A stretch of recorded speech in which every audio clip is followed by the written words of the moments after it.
رسول اللہ صلی اللہ علیہ وسلم نے جو صحابہ کرام کو تعلیم دی، کس طرح ایک انسان اس نیت کے ساتھ خرچ کرنے لگا اور کہنے لگا کہ میں اللہ کی رضا چاہتا ہوں، اور خفیہ صدقہ کرنے کے لیے رات کی تاریکی میں اپنا مال لے کے نکلا اور کہتا ہے لَأَتَصَدَّقَنَّ اللَّيْلَ، آج رات میں صدقہ کروں گا۔ لیکن اللہ تعالیٰ کے فیصلے دیکھیے، صدقہ لے کے نکلا اور ایک چور کو صدقہ دے کے واپس چلا گیا۔ تو لوگوں نے باتیں کی، دیکھیے رات کو ایک آیا تھا اور چور کو صدقہ دے کے چلا گیا۔ وہ پھر کہتا ہے آج رات میں پھر صدقہ کروں گا، کیونکہ میرا مقصد تو اللہ کی رضا ہے۔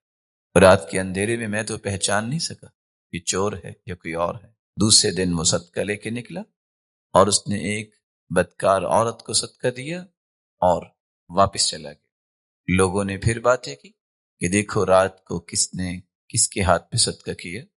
وہ پھر یہ خواہش کرتا ہے آج رات میں پھر صدقہ کروں گا۔ تیسری رات بھی جب اس نے صدقے کی نیت سے نکلا، ایک امیر اور غنی آدمی کے ہاتھ پہ صدقہ کر کے واپس چلا گیا۔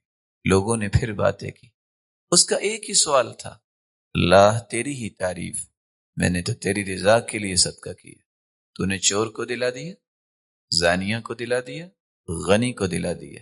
جواب دو ملے، میرے بندے جو تو نے صدقہ کیا ہے، پہلی خوشخبری یہ ہے تینوں راتوں میں کیا گیا صدقہ اللہ نے قبول کر لیا۔ دوسری خوشخبری، چور انسان ہونے کے ناطے سے کچھ کھاتا ہوگا، لیکن تیرا مال جب اس نے استعمال کیا، اس نے زندگی کی چوریوں سے توبہ کر لی، اتنا بابرکت یہ مال بنا، اور تیرے اس مال کی وجہ سے اس بدکار عورت نے اپنی زندگی کو تبدیل کیا، اپنے پچھلے گناہوں سے اللہ سے توبہ کر لی۔